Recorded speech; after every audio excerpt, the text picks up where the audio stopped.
Welcome into this Monday edition of the Oxford Exxon Podcast. Camera's sticking. We'll fix that in 1 second. But in the meantime, plenty of realignment talk headed your way, I'm sure, here on this edition of the Potato Log Podcast. Back together in the Clark Ford studio and getting fairly close to football season.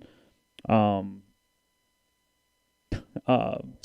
camp coming on here soon. Still messing up. We'll get it solved. It's all good. So obviously, plenty of football talk, plenty of realignment talk, and more coming up on the show. Show brought to you every single day by the Oxford Exxon, Highway 6 West in Oxford. Download the Speed Pass Plus app.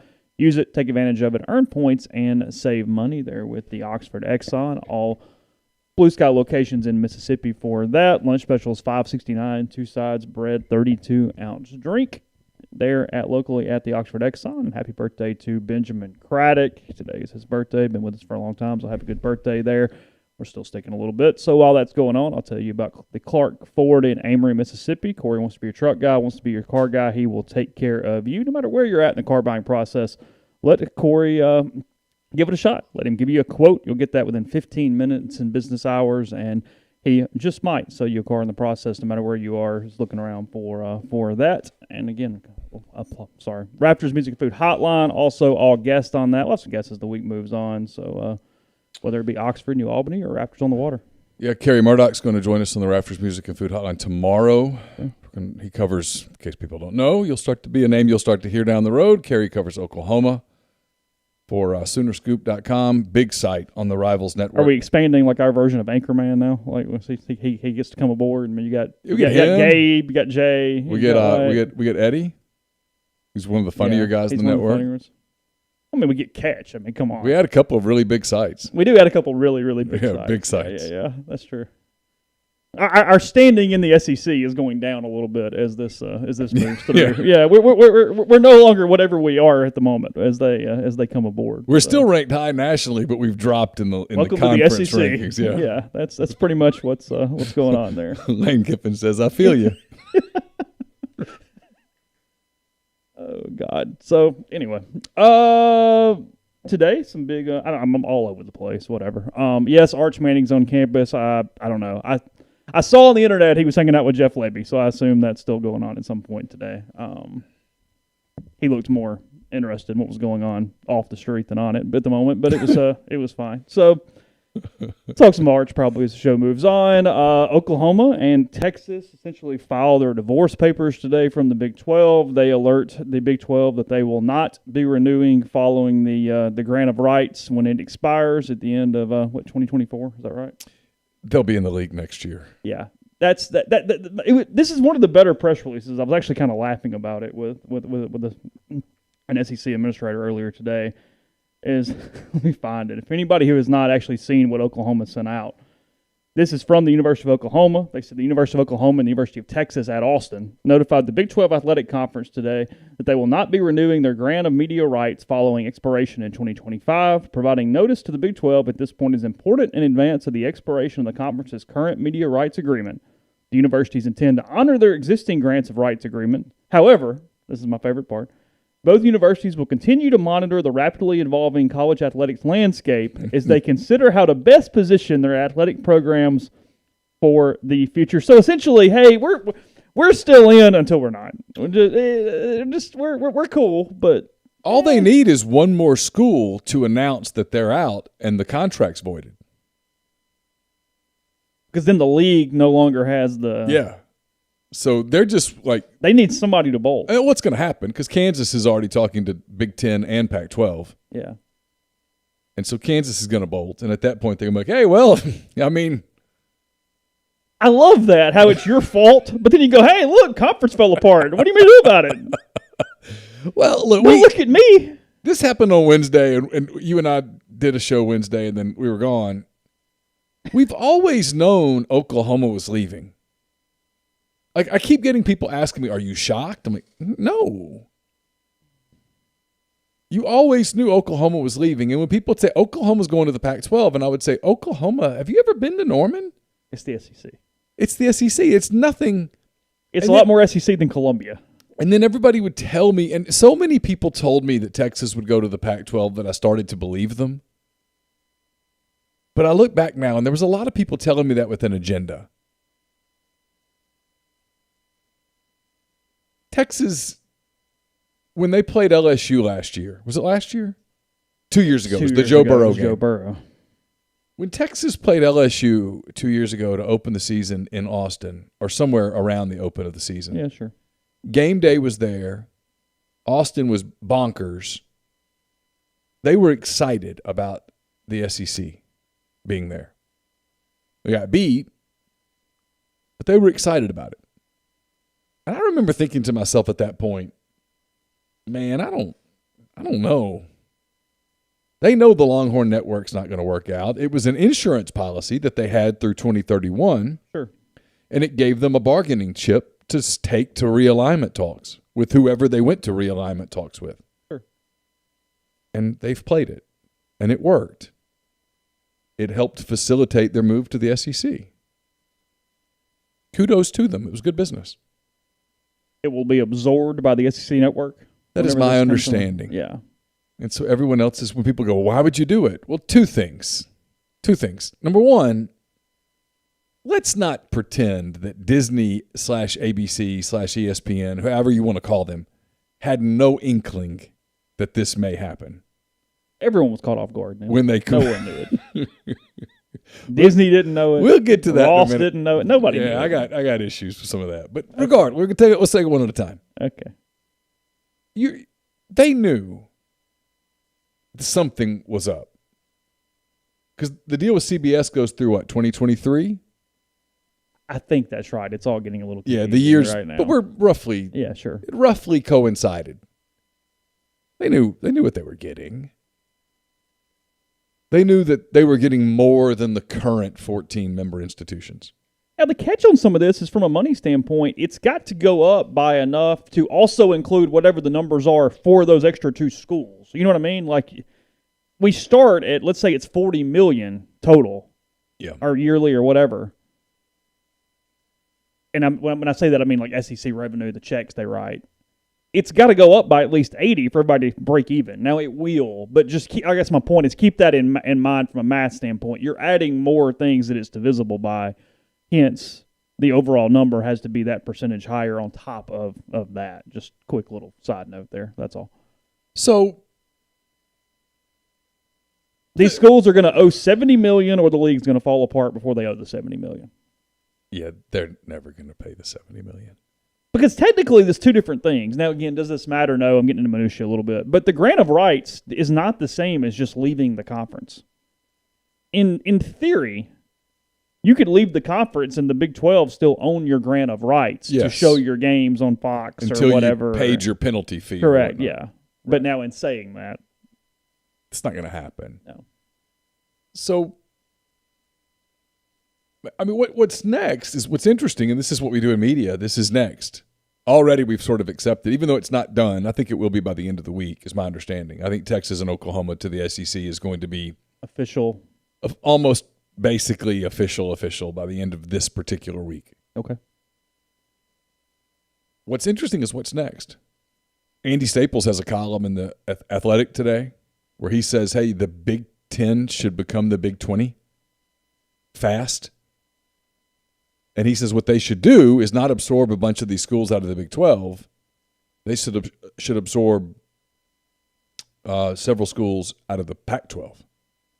They should go eat the Pac-12. Where it becomes two conference, three, I guess, count the ACC. So he was saying they're at 14 now. He was saying add Kansas, add Iowa State, and then add USC, UCLA, Washington, and Oregon. 4 AAU schools, Kansas and Iowa State. Which is a big deal to the Big Ten. Believe it or not, Iowa State is a AAU school. Would never have guessed. Would never have thought it. Yeah. But he was saying go to 20. You do two things. One, you make yourself relevant. Two, you expand your footprint. And three, you consume the Big 12, the Pac-12. Look, do I know what this is going to happen? No. I think 16 is where the SEC has on mind right now. But I had a coach in the SEC tell me within the past couple of days he believed it would go to the 20 in the SEC before too terribly long. If you told me it did, I would tell you that it was big names. I have no idea what your opinion on it. It does get to a point where I kind of don't like it anymore, and a lot of it is just because the landscape becomes so different then that frankly you don't even have leagues anymore. Like, you do, but you don't. Like, there's not the feeling of us versus them or the feeling of, in college sports, you know, I mean, the SEC is stupidly done the chant SEC stuff after every bowl win and stuff like that. That goes away. When half the country's in the league. Yeah, that's my point. Like, it no longer is about any of that. It's just it's a coalition at that point. So here's what's interesting. It's a bunch of mercenaries joining at that point. So here's what's interesting is there's these rumblings, and I'm no longer going to ignore rumblings when they sound crazy. I'm going to at least listen. Okay. There are these rumblings that schools, I've heard some specifics, big names, have put feelers out. Hey, would you be interested? Yeah. And the league owes it to itself to go, well, we'd have to listen. If Clemson calls. Yeah, that's the one I hear the most. Do you listen? And the rumor is Clemson is really interested in calling. That they look at the ACC and go, you know, financially, I feel like the entire fabric of the sport, maybe it's not bad, maybe it's good, but it changes with more than 16. I think 16 is the max before it becomes different. So let me ask you this. The schools you hear nothing but ACC, right? You don't hear this Ohio State, Michigan talk. No, because here's the problem with that is that the Big Ten makes just as much money as the SEC. So to me, that doesn't make Prior to this deal, they had actually gotten to the point where they made more. That's my point. Like, I don't understand why Big Ten-wise it makes any sense, because you're the big dogs in the Big Ten that are able to run that conference if you're Ohio State, Michigan, teams like that, where that doesn't bally for me. I mean, Clemson and Florida State are the two names I hear the most. Okay. Yep, I've heard those two. I actually have heard some North Carolina, and I've heard some Duke. Okay. Sure. People just looking at the landscape and going, this isn't about right now. This is about 10 years from now. And that's why a lot of this makes sense, because I do believe that whichever conferences are left are at least 16 within 5 to 8 years. At 16. Well, there's long past been, that, I don't know. There's long been the conversation that you'll have 4 super leagues of 16 teams, roughly. Yeah.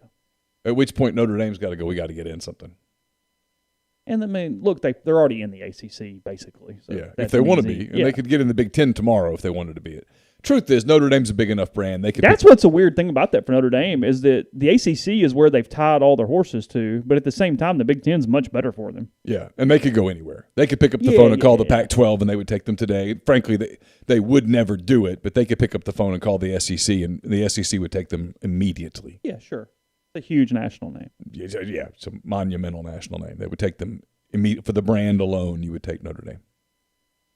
They're not going to the SEC. No one's ever said that out loud, and I don't believe there's anything that would possibly ever be to it. I've heard a lot of Big Ten talk with Notre Dame in the last few weeks. So do you think it's 16 or you think it's 20? I think it's 16 at least for a while. Okay. That's my gut. Unless you get a taste for blood. Now it would depend on what the money is. But it would have to be. But okay, let's say you added Clemson and Florida State to go to 18.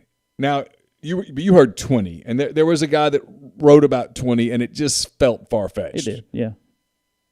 If it's going to be 20, you've got to be able to go back to Disney and go, okay, we're completely redoing this contract before it's even in effect. You run into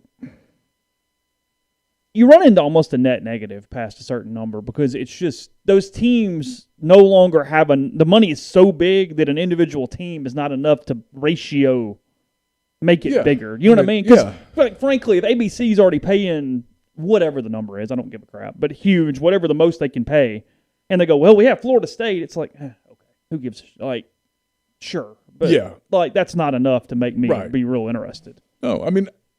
At 16, the SEC can do a lot of different things. 16 feels right. 16 feels like, okay, you keep all the good and you get this and everything kind of falls into place. You can do 2 divisions of 8. Yeah, I like the pods more than you do. You're not a pod fan. I don't have a problem with the pods. The only thing about the pods that's interesting to me is there's this rumbling that if you win your pod, you're in the playoff. Well, I mean, I think you would be. Just do the math. But that it was automatic. See, that I don't like that. I mean, I don't have a problem with it, but to me, that doesn't make sense for the rest of the country. I mean, because I don't know what the pods are. But, let's be perfectly clear. I mean, LSU combust just for the hell of just take this year. Ole Miss beats Arkansas, Mississippi State, and LSU falls apart, and Ole Miss is in the playoff. Well, if I'm Michigan, I'm pissed. Sure. Listen, at the end of the day, yeah, they will either go to divisions or pods based on what Disney wants them to do. I mean, we can BS this all you want about we're going to have board meetings and what. No, the money will talk. Yeah, sure. They will look at a schedule and go, this is what we want. Mm-hmm.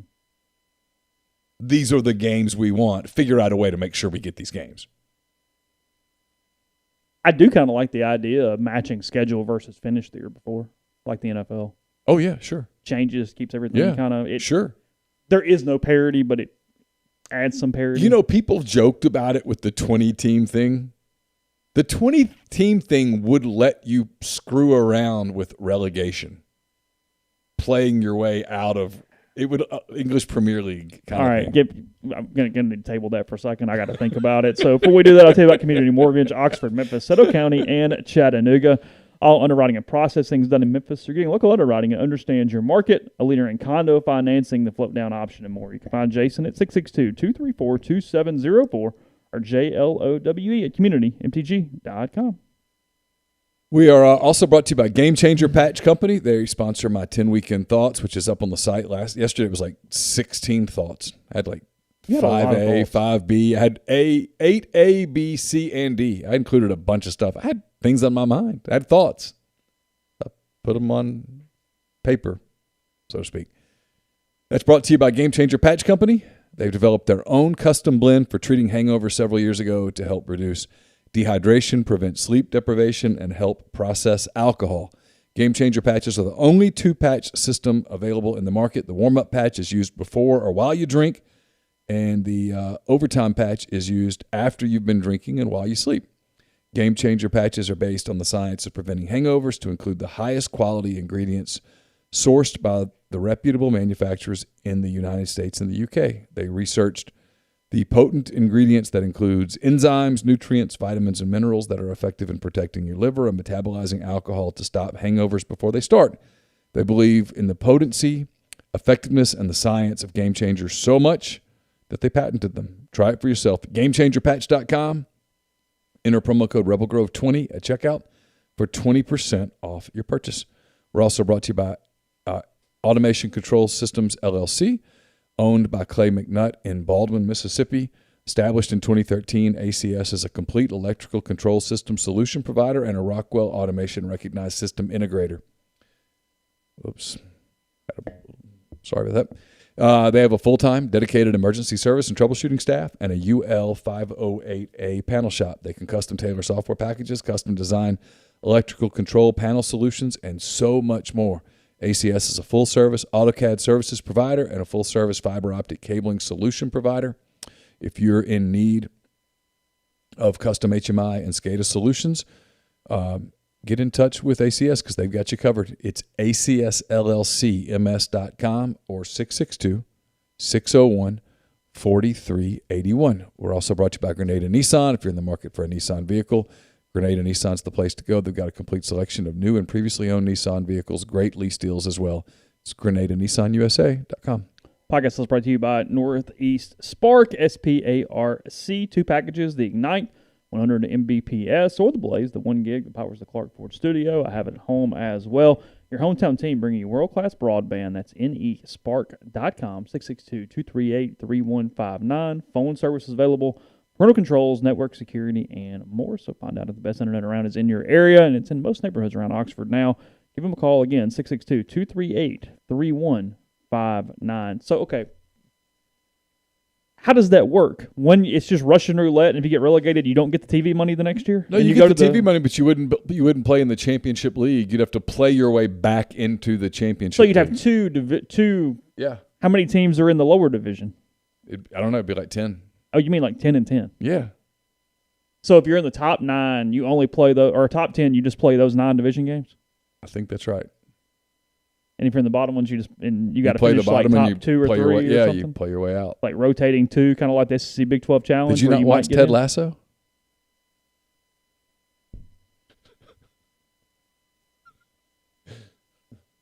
I mean, look, for a talking head, this sounds tremendous. We can make this work every day, but Yeah. there are some issues here. Good luck recruiting when you're not in the top division. Well, you'd have to recruit on the, hey, you're going to help us get out of relegation. Okay. Awesome. I mean, it's not going to happen. It's impossible. It's not going to happen. I'm just telling you, it's just funny. I will say this, the people that are like resistant of change, and I'm not talking about relegation, by the way, just in general, these next few years are about to really bother you. Oh, that's a good point. Because change is coming. The transfer portal on relegation. Oh, my God. Everybody gone. Yeah.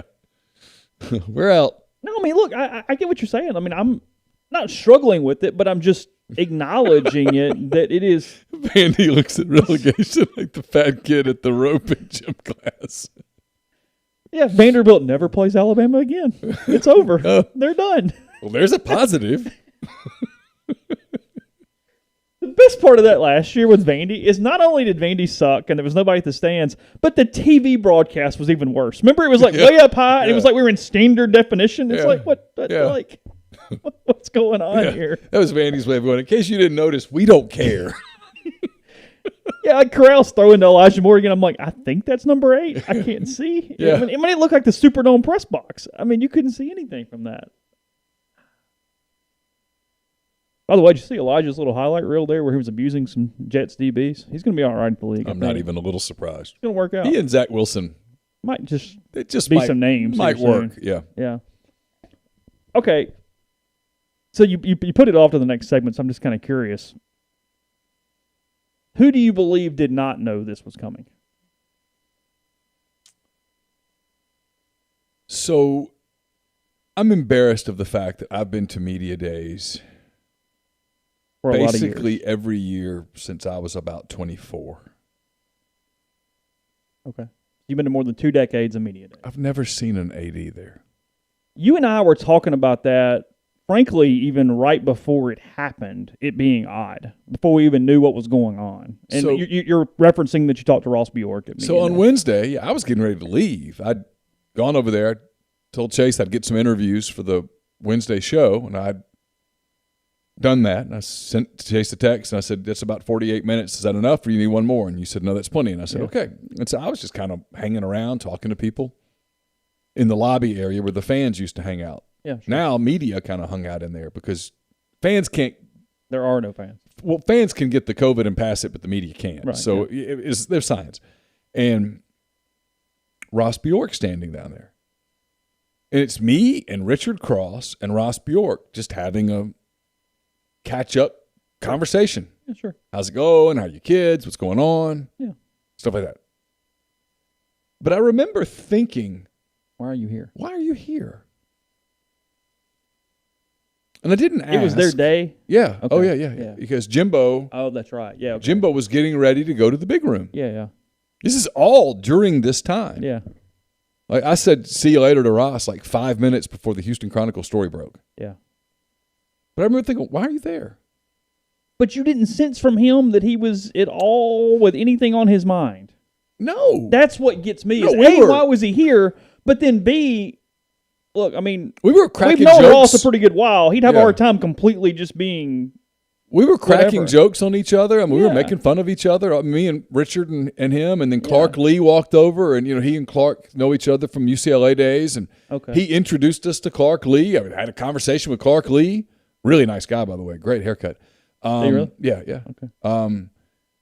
So I talked to Clark Lee, and then there were other people moving around. I mean, no, there was no sign that he was, yet he seemed to be there for a reason. And I now have to believe that he knew that story was coming.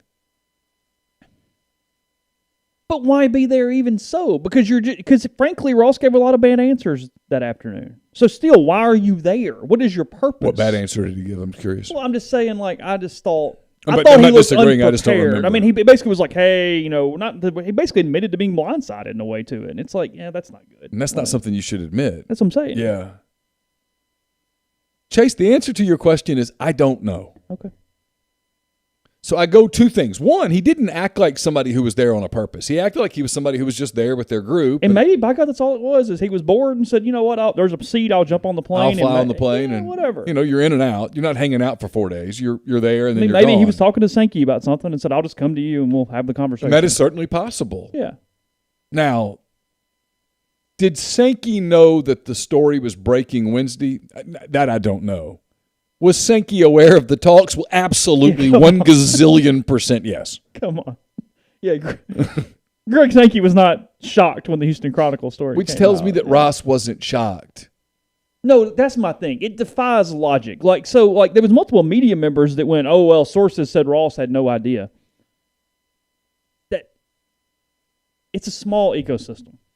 Yes. Because then there were several media members that go, well, all those SEC schools knew about it but Ross. And it's like, hold on. No chance. I'm getting a migraine here. No chance. With all due respect, and I'll let him tell me if I'm wrong next week, Keith would have told Ross. This makes no sense on 1,000 levels. But no, there were people at Ole Miss that didn't know. I'm not arguing that. My point is, there's no way everybody knows but Ross. That is impossible. No way. No chance. Zero chance. SEC football is a big freaking game of telephone. There's no way. Yes, no chance. There's a 0% chance. Yeah. 0.00. There wasn't some clandestine call where 13 coaches or ADs and presidents were on a call. No chance. Hey, don't tell A&M. Yeah, no. Well, number one, that'd be very unprofessional. Oh, yeah. I mean, and that's not how Sankey operates. A&M is irrelevant in a lot of ways. They don't need 14 votes. So even if A&M's pissed, whatever. They'll get over it. Can I just make fun of the stories that broke where people started coming out going, well, here's who's going to vote no. And I was like, no one's going to vote no. No one. I thought it's possible A&M votes no for strictly political reasons, knowing that it passes anyway. God, that looks petty, though. But we're just going to vote no. It looks so petty. It's A&M in Texas. Oh, I realize that. I mean, come on. Yeah, whatever. Come on. Right. I mean, I will not be shocked if it's 13-1 and A&M just goes, hey, I know it's passing, but F you. Yeah, it's like the alderman, and alderman votes it's pissed off and goes, I know it's passing, but no. Well, it's got to be frustrating for A&M that you've spent 11 years becoming more relevant than Texas, and it goes away in one afternoon. But here's the deal. Win football games. You're still the better program. Sure. Okay, let them in. We'll just beat them. We got Jimbo. I mean, you can really argue that Texas A&M today is a top 5 national program. That is an argument that I think you could – I'm not saying it's right. They're definitely top 10. But and you wouldn't put Texas top 10 today. Hell no. All Texas has going for it's the big horn on their helmet. Texas A&M could argue today that they are a top 5 program. You could argue that they're not. Yeah, sure. But you could argue that they are. I think they're 6 through 8, but sure, we'll have. Last year they were 4th. Yeah. And this year you look at their schedule and you're like, they could go 11-1. Sure. Which would put you in the top 5 because it puts you in the playoff. It's petty, but it's that rivalry. It's Texas. It is. Look, there's no doubt it is frustrating because it's also frustrating if you're Texas A&M because you're in and everybody goes, oh, yeah, you're a full member. But you don't have – and now, look, Texas is bigger than those other schools.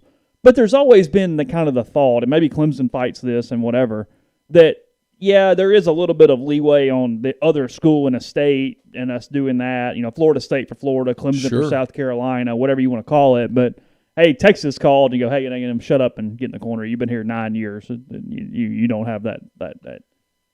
My point is the SEC probably does it with anybody, but it was easier to screw with A&M if they're pissed off than it would be to screw with Georgia or Alabama. Sure. I will say this. If you're South Carolina, you got to be a little worried. The message got sent, hey, if we'd screw them, we'll screw you. We'll throw you off the boat, man. Yeah. Weren't you in the Metro Conference in 91, right? What y'all won lately? Anything? That's what I thought. Yeah. Take your check and shut up. Yeah. I love that. Missouri's going to vote no. I'm like, no, they're not. No, Missouri's hiding in the corner going, yes, just leave us alone. Ooh, thank God we got in. Yeah, because today they wouldn't. Oh, no.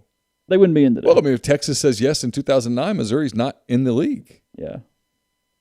And the Big Ten didn't want them. And that's the other narrative. Can we shoot this one down too? So Missouri's going to get out and go to the Big Ten? No, they're not. The money. There's so much guaranteed money on the way. Does Missouri fit? No. But they're in. And they're not leaving on their own.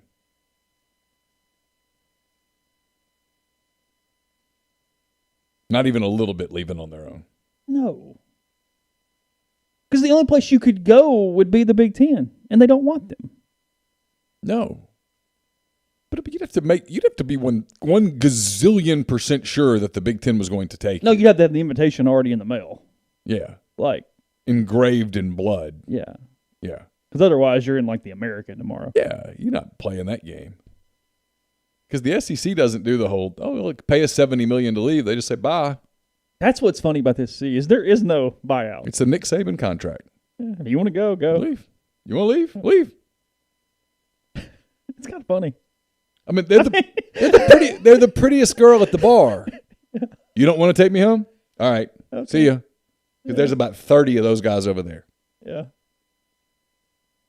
Yeah, the part of the SEC contract, the bylaws, when it talks about you leaving is simply, hey, just tell us. I mean, literally, it's almost what it says. It's like, hey, write a letter. I mean, send an email or a text. The SEC doesn't care if you break up with them over text. No. They'll just go get the next one. Like, immediately. If you're the Pac-12 or the Big Ten, who are the two that you want? It's Kansas and Oklahoma State, right? Overall athletic programs? If you're the Pac-12, I'm reading Andy Staples' column this morning, and I'm antsy. Because I'm worried. But what Big 12 teams actually would be wanted by anybody? I guess that's my point. Today? Yeah. Iowa State, I guess. But you're betting on Iowa State because of Matt Campbell. Like that, there's a difference in a team and a program. That's a great point. And I don't know. It's, Oklahoma State? To me, it's Oklahoma State, Baylor, and Kansas. With Baylor, I got a basketball title. I know it's Scott Drew, but yeah, I can make it work more than I can those other teams. I just sometimes wonder what Baylor's really bringing to the table. The only reason Baylor got into the Big 12 years ago is because Ann Richards was the Texas governor and she was a Baylor grad. Yeah, sure. I mean, politics. Sure. But nobody ever goes, man, let's talk about the 10 sexiest programs. But if you've got to take somebody, it's Kansas number one, I feel like. Because you get a basketball program that's never going to suck. You do. You get that. Now, but you get a football program that, from a historical standpoint, ever since Gale Sayers left campus, has sucked. But, I mean, look at this. And Gale Sayers has been gone a minute. Iowa State, that's a team, not a program, and they're kind of blah and everything. Oklahoma State, West Virginia, TCU, Kansas State, Texas Tech, Baylor, and Kansas. There's nobody there. No. That league sucks. If I'm West Virginia, I'm on phones. Well, you're calling the ACC and going, please. Yeah. Please. Because I don't think the Big Ten would take West Virginia. Come on. No. God, no. Really? Y'all got some guys with a musket? No. Hell no. They wouldn't take Missouri. They're not taking West Virginia. Yeah. West Virginia is the school that this thing has just not worked out for them. No, West Virginia has got to get in the ACC, or they've got a serious problem. But I don't think ACC – I mean, that's where Clemson and schools are like, wait, so what are we doing? We're adding West Virginia? But why? So what? Because they got to be worried about the money gap. Yeah, because if you call Notre Dame, sure, we'll be happy. Because everybody does the thing about, well, Clemson's winning. Yes, Clemson's winning. We get that. But Clemson's thinking about money.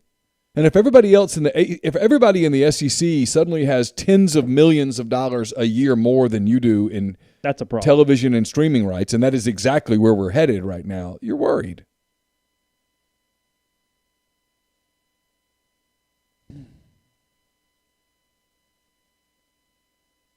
To me, it feels like of the Big 12 teams, Kansas and Oklahoma State find a landing spot somewhere, and everybody else is in really big trouble. Yeah, Oklahoma State will find a place. They will. They're pretty good in everything. They've got a lot of money. They're fine. No one's ever accused Oklahoma State of being a prestigious academic institution. It's going to be one of its problems with both the Pac-12 and the Big Ten. That's big deals over there. They really care. Do you go to the ACC? I think it was Staples today that Twitter's so good in so many ways for being stupid. Someone's like, well, I mean, Texas being their academic, they're a better fit, whatever. And Andy was like, they're not playing school. Like, don't like that's all good if you have it, but come on, no.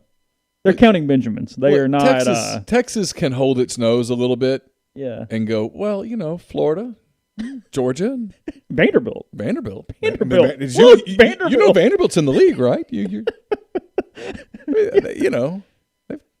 They kind of talked. It's like, come on, guys, y'all, we're in a league with Kansas State. Like, Ole Miss has a really strong accounting school. I mean, and the Walton School of Business, and did you know that Alabama has more Rhodes Scholars per? And Auburn, that vet school is amazing. Ole Miss does have a shit ton of Rhodes Scholars, like 27 or something. Yeah, like the second most in the country. I mean, but there's money. Yeah, I mean, a money move. Yeah, because Oklahoma essentially back in 2011 told Texas, look. The day's coming where we're getting out of here. You can come with us or not.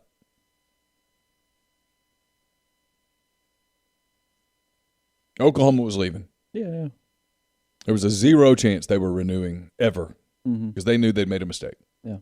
Oklahoma would like to go back in time. Yeah. Podcast brought to you in part by Visit Oxford. Visit oxfordms.com. Go to the events page. Find out everything coming up here soon. The Oxford Community Market every Tuesday from 3 to 6 there at the Old Armory Pavilion. The Art Crawl featuring the Yotnapatawa Sculpture Trail July 27th. That's tomorrow from 5 to 7. A lot of other things, including the Townie Takeover Bar Crawl. That also courtesy of the YAC. July 31st, 4 to 8 from that. They are going all over some bars around town, kind of hitting some prior to students getting back. And then we get into August with more things as well. So, again, visit oxfordms.com/events.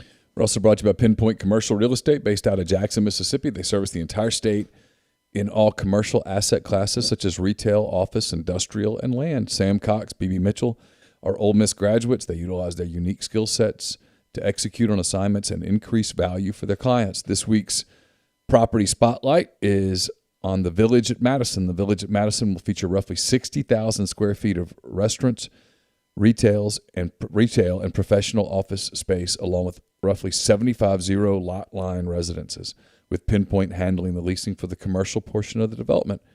It's located on the corner of Madison Parkway and Main Street in Madison. Cobblestone streets, iron railings, gas lighting will serve as signature elements of the development. Half Shell Oyster House was the first business to open at the Village. If you'd like to learn more about this great opportunity, give Sam and BB a call at 601-586-3220.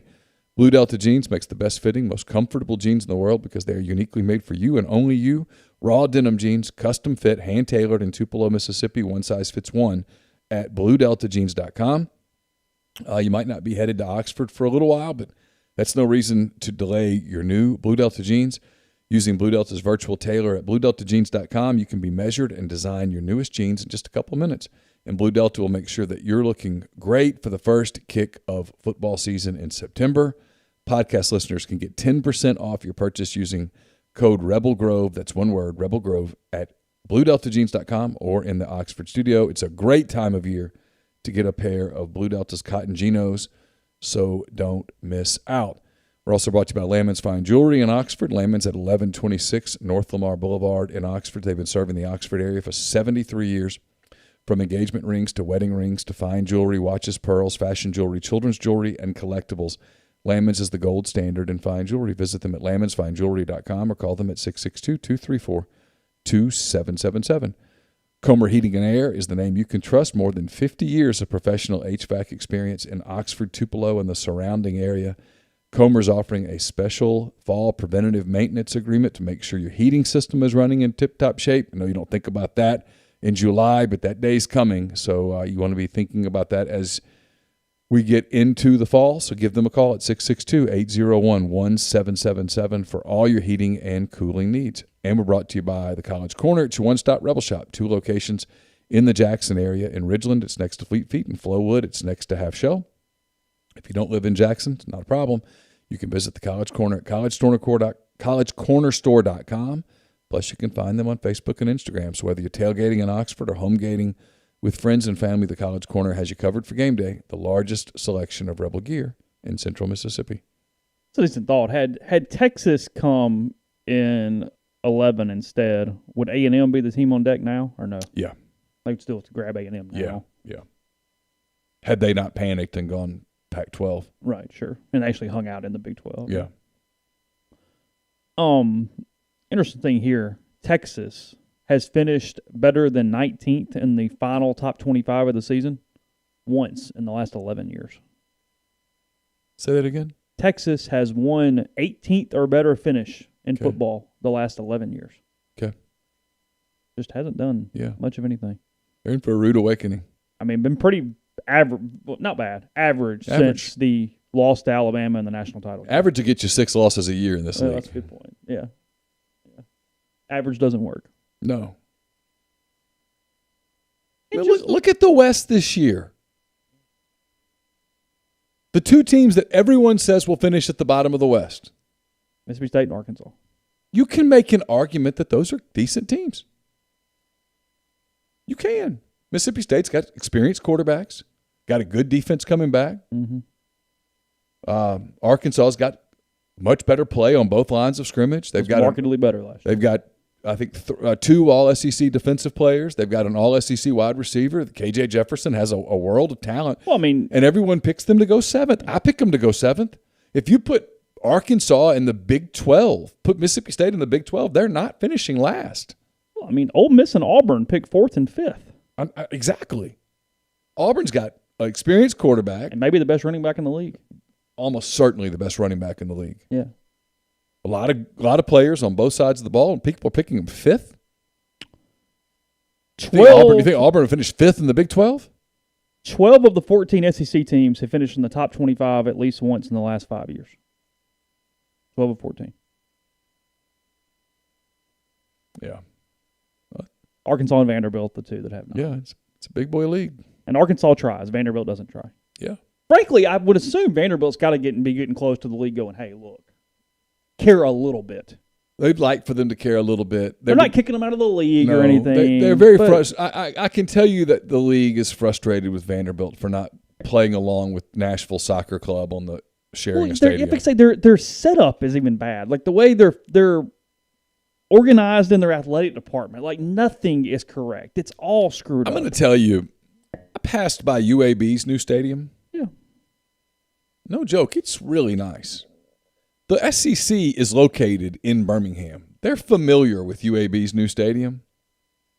That's got to piss them off that they could do it and Vanderbilt refuses. Yeah, Vanderbilt doesn't care. You could build the Birmingham UAB stadium. I don't know what it's called. It's really, I'm very impressed. You could build the new stadium that they built in downtown Birmingham right there at the interchange in Nashville, and the league would go, great, awesome, good job. Modern press box, got some amenities.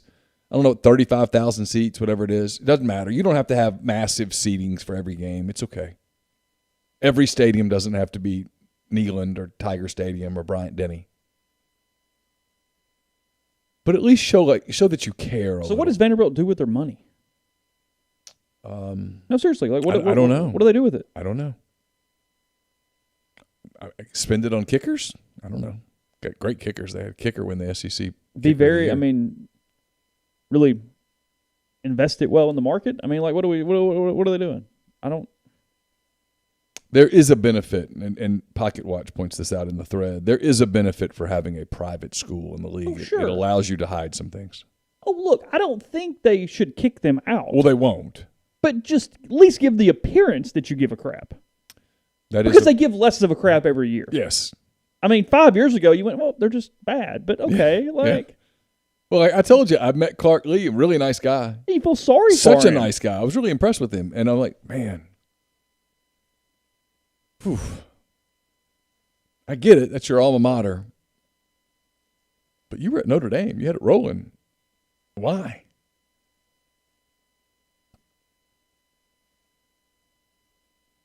Yeah, he could have gotten a better job than Vanderbilt.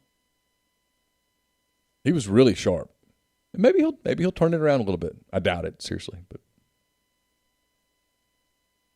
a lot of the pod options, if they do go that route for the SEC, has been either rotating based off strength of schedule from the last year and finish, or giving as many as 3 permanent rivals for each school to make up 3 of the 9 games, because, frankly, SEC schools are a little fanatical about their permanent opponents.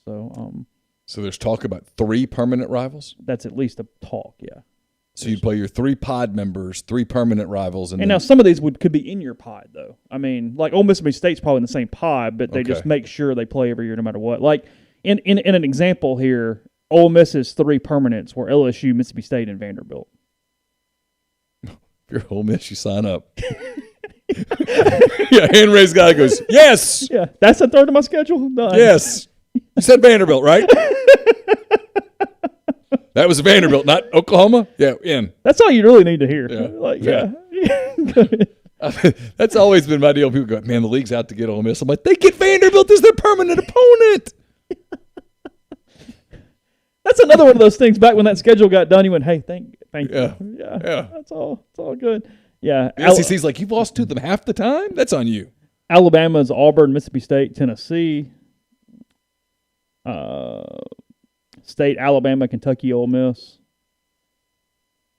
They're determined to make that Mississippi State Kentucky thing. They try hard. Texas, LSU, Oklahoma, A&M.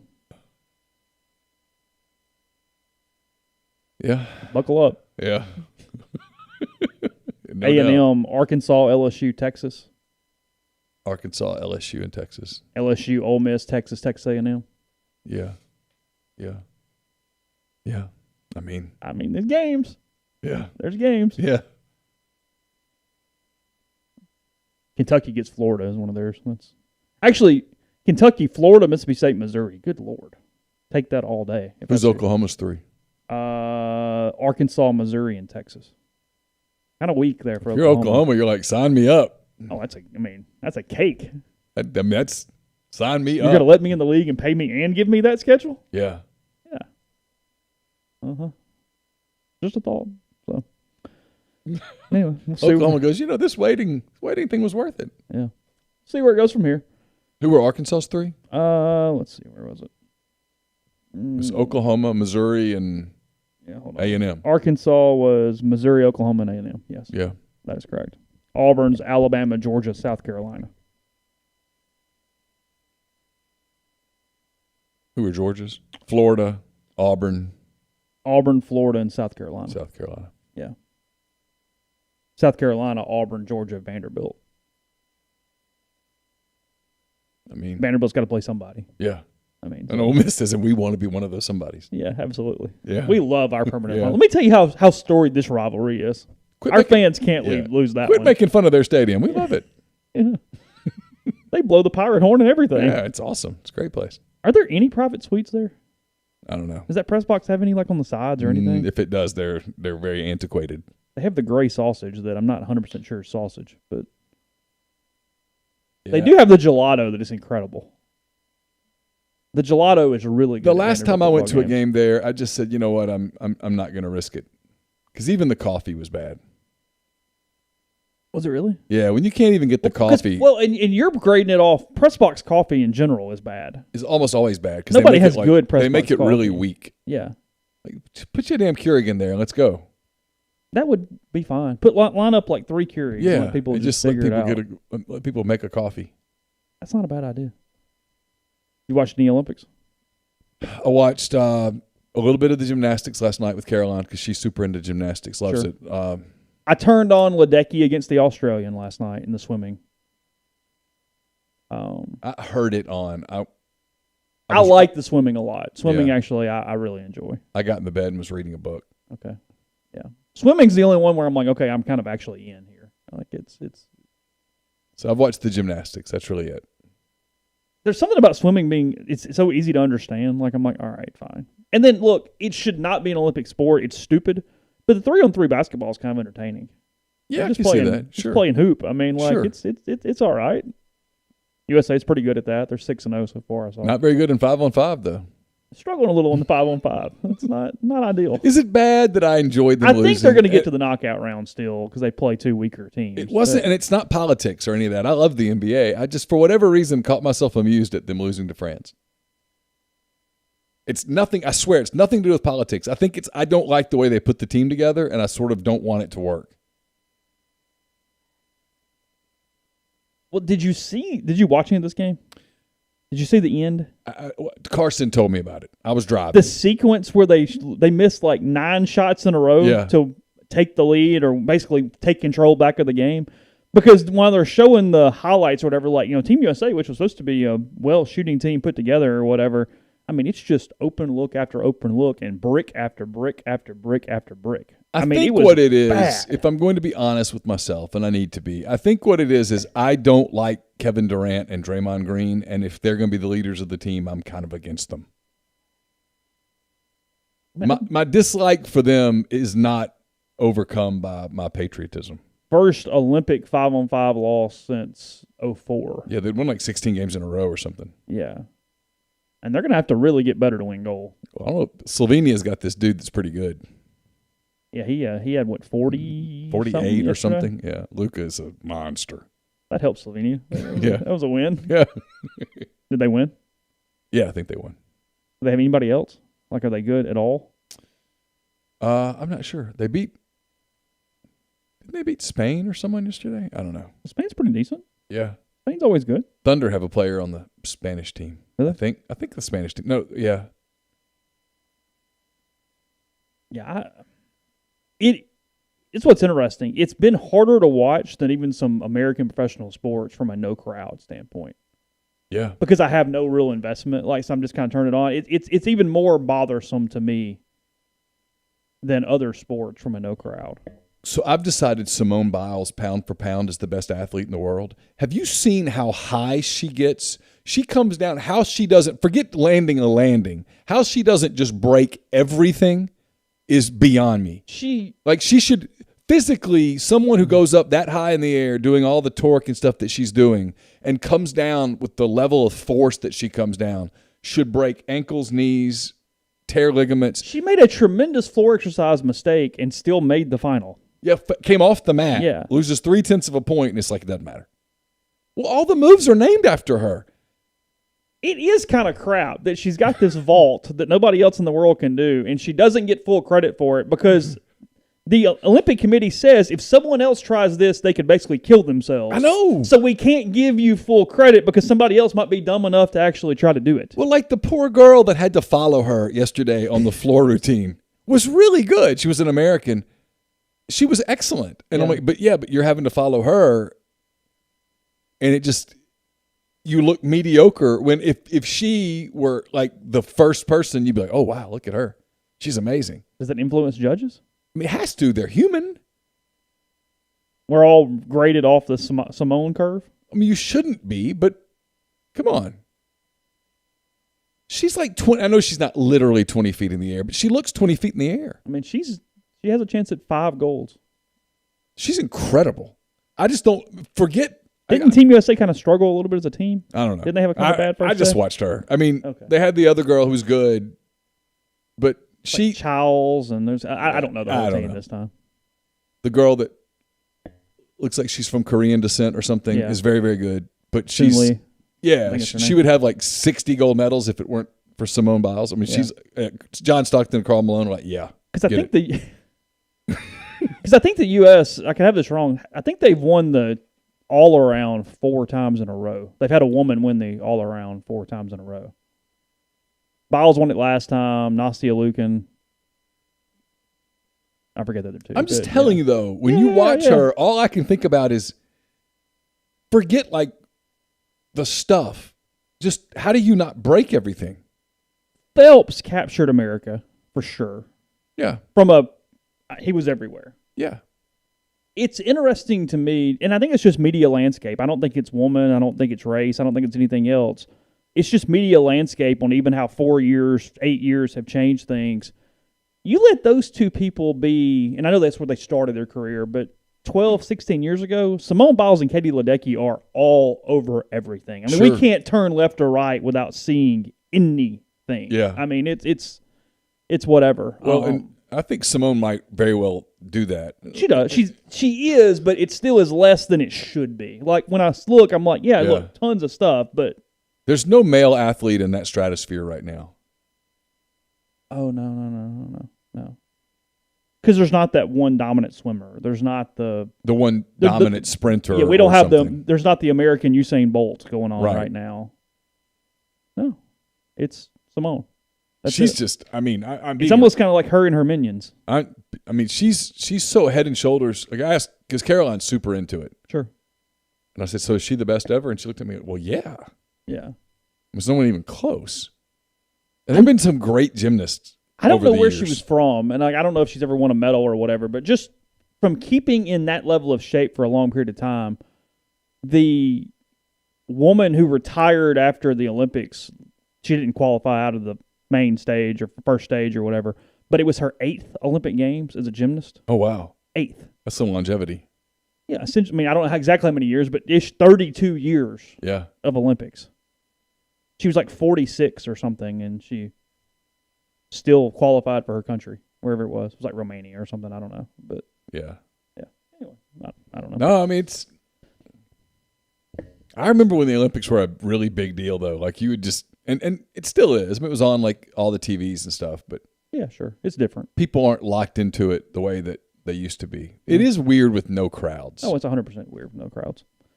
Podcast brought to you in part by G&M Pharmacy and Tyson Drugs in Holly Springs. Remember, if you're a state and school employee in the area, the state-signed insurance provider who uses CVS Caremark, which is a PBM, as pharmacy benefit manager, not to be confused with CVS Pharmacy. The prescription cards supplied to those employees include the logo, which is identical to the well-known pharmacy. However, you do not have to do anything. It is not actually the pharmacy. Keep doing what you're doing. Use your local options, hopefully G&M or Tyson Drugs. G&M delivers locally in the Oxford area and more. So to find out more information, again, that is 662-236-2222. Gabrielle Deck plays for Argentina, by the way, not Spain. So Spain, Argentina, it's all the same. Good enough. Podcast brought to you by Pinnacle Trust. They're based in Madison, Mississippi. They've got clients in multiple states, more than 20 states, advisors in several states as well. They were founded in 1997, and they provide detailed, specialized investment management, financial planning, retirement planning for individuals and businesses, and much more. At Pinnacle, investing is treated like a commodity. Decisions are made using objective information and research, not emotion. So regardless of your level of wealth, they'll sit down with you, study your goals, and put forth a comprehensive, detailed financial and retirement plan built just for you. It's pintrust.com, PINNtrust.com. Also brought to you by John Edwards, Regency Travel Incorporated in Memphis. If you're thinking about squeezing in one last trip here in the last part of the summer, get in touch with John. Give him some parameters and a budget. Let him give you some options. And no, you don't have to live in or near Memphis to take advantage of his services. 901-494-3387 or jedwards@regencytravel.net. I'll have a mailbag up on Wednesday. It's brought to you by Whitney McNutt of Tommy Morgan Incorporated Realtors, serving you for all your real estate needs in Oxford and Tupelo. She sells condos, land, commercial, and residential family homes. 662-567-2573 or 662-842-3844. Also brought to you by Alpha Specialties, located at 1670 Highway 80 in Pearl, Mississippi. They're your trailer-specific professional. If you want to haul it, they can call it at Alpha. They've got load trail. They also have Hallmark cargo trailers. They can even work with third parties to have game day trailers and concession trailers built just for you. For podcast listeners, they have spare tires and wheels starting at just $100, a full selection of trailer parts and accessories, hitches, winches, straps, and more. 601-932-9798. Or check them out at alphaofms.com. Also brought to you by The Rogue. The Rogue, your destination for fine men's clothing. Their stylish hand-select pieces from top designers, work to lifestyle to nightlife. There's the perfect something for everyone at The Rogue, 4450 I-55 North in Jackson, or at therogue.com. And we're brought to you by Joey Erickson at Heron Gear Chevrolet. Let him help you find the vehicle you're looking for at a price you can afford. Choose from a full selection of new Chevy vehicles or get a great deal on numerous brands of reliable pre-owned vehicles. 662-571-2367. Tell him tell him what you're looking for, or stop by 1685 High Street in Jackson to test drive that new or used vehicle you've been wanting, and let him earn your business. Now we're going to talk about Arch Manning in a minute. Maybe you think about this. It's not too early at all to line up some of your tailgating plans for the Grove. 7 South Tailgating is the place to go. They've been doing it for years. They'll take care of you, whether your tailgate is super intricate or super simple. They'll set it all up for you. You can get in touch with them and make reservations now, whether it's for the season, for select games, or just one game. 7southtailgating.com. You mentioned it, Arch Manning on campus today. First time kind of as a recruit, if you will, from a standpoint of doing the chalk talk and the official tours and all that stuff. You mentioned the start of the show. He was with at least Jeff Lebby this morning. I think pretty much the whole staff is on to. What made you think he's with Lebby? Photographic evidence. I know what Jeff Lebby looks like, so I'm gonna. Okay. I don't limb there and say he was with Jeff Lebby. He obviously spent some time with Matt Corral last week at the Manning Passing Academy. There was that Thibodeau? Is that where the Passing Academy is? Yeah, Thibodeau. On the campus of Nichols? Yeah. Is that right? Mm-hmm. Been there the whole time. Yeah. Yeah. I know. I don't know. Look, there might be a day where he's on campus and it requires bated breath, but today is not that day. It's good for Ole Miss, obviously. I know it's a duh thing, but, I mean, it's a step in the process. It allows him to be more familiar with the actual intricacies of the program, which is a really big deal. Look, he doesn't need the tour and everything, but he does need to sit down with Lane Kiffin. He needs to sit down with Jeff Lebby. He needs to go through the offense. He needs to get on the board a little bit and do some different things, them get to know one another in that aspect. I mean, those are all tremendously important parts of this recruitment, and it's an opportunity for Ole Miss to – still got a ways to go. I mean, I think this thing's going to go into the spring. I think we've got almost a year left of Arch Manning and him deciding on a college. But it's a day where when it's over, Arch, not anybody else, Arch, can start to place Ole Miss somewhere in his importance. When he gets a full picture, he gets the full situation of what Kiffin's like in these different circumstances and situations, what Lebby's like in them, and they talk about it, and then at some point, Ole Miss gets put on the board first or sixth or somewhere in between, and you go from there and as the recruitment moves on. So we get accused of this at times about being lazy on things like this. This is more strategic than it is lazy. And I don't mind sort of giving the plan away a little. He's not making a decision today, as you just said. He's not cutting. That would shock me. Yeah, well, that would be news. That'd be news. But he's not.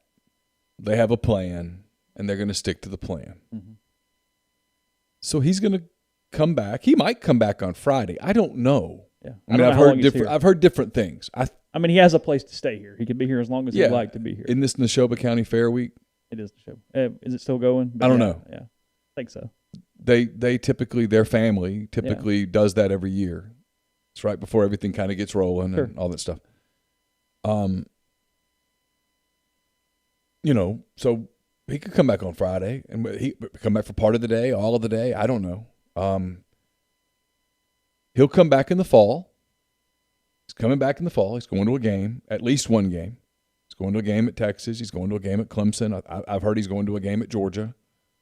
He's going to go see some stuff. And then this thing is, if it goes according to plan, and most Manning-related things have a plan and they stick to the plan. Sure. If it goes according to plan, this thing will get really serious in the late winter, early spring. He might take one more round of trips as a rising senior to some places next spring and then announce something. So there will come a point where we'll have to be kind of forceful with making him no comment us, making his dad no comment us, or making them talk to us, or getting, and look, at the end of today, we're going to ask around. We're going to talk to some people. How did it go? What happened? But today's and Cooper said this last week. This is the part that drives me crazy with certain media people. Cooper, who had no reason to lie about it, said, hey, this is what this trip's going to be. Mm-hmm. He's been to Ole Miss a bunch, been to camps. He knows the place backwards and forwards, obviously. He basically spent most of a summer of the pandemic here in town. But this is kind of the first time they've sat down with Kiffin and Lebby and talked ball as a recruit. Cooper said, this is what we're going to do. And then they show up and do it, and everybody's like, oh, well, it's exactly what they said they were going to do. Yeah. And they're going to the rest of it they're going to do. At the end of this week, he's going to go back to New Orleans and get ready to play football for his high school team. Yeah. He's going to commit to Newman High School come about a week from today. Yeah. And they're going to have a season. And in the midst of that season, he's going to take some trips to games. He's going to see campuses, get a feel for them. His season's going to end. I'm sure he's hoping his season ends in a game in the Superdome sometime in December. Sure. And then at the end of that, he's going to get serious. By then, he'll have it narrowed down to a few schools. I think it's already narrowed down to a handful of schools. And yes, I think Ole Miss is in it. Big time. I don't know that there is a leader, if you will. Sure. I mean, one of the questions I would have, if you told me I had a question for Cooper today, it'd be, hey, does Texas joining the SEC change the way you look at Texas? Sure. That might be it. Yeah. But at the end of all that, they'll make a decision. And he said as much. His family knows that a lot of other decisions hinge on this with other quarterbacks and stuff. They're not going to drag it out. They're going to make it. And so the day will come from a coverage standpoint, and it could happen as early as Friday where we need to talk to people around them. Hey, you came back, you spent multiple times this week. What did you think? But they arrived, look at the picture. I'm not making fun of it at all, but there's not a lot of news value in that. They said they were coming. So the only way that it would be news today would be if they didn't come. Yeah. Because they said they were. Yeah. And he was going to meet with Jeff Lebby. So when the people go, well, he talked to the offensive coordinator today. Well, there are two things that people do, and they all do it. And it drives me kind of crazy, honestly. The one is that there's no way he's going to Ole Miss. So he just came here for fun today. And then the other is, he's definitely going to Ole Miss. No, he's not. He might. And today could change it. The next 9 months could change it. Positively, negatively, things will happen. Yeah. There will be developments in college football over the next 9 months that could help Ole Miss or could hurt Ole Miss. Sure. I don't know. But I don't think when enough people around the young man say that he doesn't have his mind made up, at some point you have to take them at their word. He just doesn't have his mind made up. He doesn't know yet. He wants to go through the recruiting process. I can tell you that he wants to look at Clemson. He wants to look at Texas. He wants to look at Alabama. He wants to look at Georgia. He wants to look at Ole Miss. I think he will go look at Virginia. Mm-hmm. And I don't think really anyone else is in it. Yeah. And at the end of the day, I personally, based on talking to people, believe in no particular order it's Clemson, Texas, Ole Miss. That's what I'm going to say. Yeah. Those are the three. However you want to. And I don't know that group them together however you like. I don't know that there's a leader. Yeah. If you offered me the pool against any one or the field against any one, I would take the field. Sure. Because now I get 2 out of 3 shots. Yeah. But I'll be more than comfortable taking those 3 against any other field you'd like to have. Oh, all day. Yeah. If you told me, hey, you can have Ole Miss, Texas, and Clemson against the rest of the country sign me up. Yeah. Conferences do this all the time, but it's a little bit of a funny juxtaposition. All the SEC is doing is adding Texas and Oklahoma. The Pac-12 tweets out that they now have an official snack partner of the Pac-12 conference today. Oh, yeah? What is it? Yeah, Campbell's Snacks. So that's the maker of some of America's favorite snacks and baked goods, including Goldfish crackers, Snyder's of Hanover pretzels, Late July tortilla chips, Kettle Brand and Cape Cod potato chips, and Pepperidge Farm cookies and breads. The conference's official sweet and salty snack and bakery product partner and an official partner of the Pac-12 football championship game. So I do like kettle chips. Yeah, they're really good, actually. Fair. Pepperidge Farm's good. I don't like Goldfish. They're really dry. Cheese snacks, but they're just dry. I don't like Cheez-Its. Like, that's not a flavor. I don't either. That does it's not my thing. Yeah, it doesn't really do much for me. So, Hugh Freeze just tweeting, huge day of recruiting today on the mountain. Boone times 3. So I guess he got 3. Wow. See, Liberty only extended their rights package with the ESPN Plus to like 2025. Yeah. 2025, guys. Yeah. Just saying. You never know. Liberty to the ACC, baby. In their wildest dreams. Yeah. Hey, top 25 football program. Got stuff moving. Got a lot of students, a lot of money. So he does Boom now? He doesn't do fishing? It's an eye emoji, a fire emoji, boom, capital letters, exclamation point, exclamation point, exclamation point, times 3.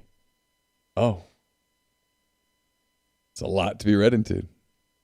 Is it just one fire emoji? It's just one fire emoji. Russell Johnson. So there's only like a 10% chance that they got them all. Yeah. 5 flames, 30%.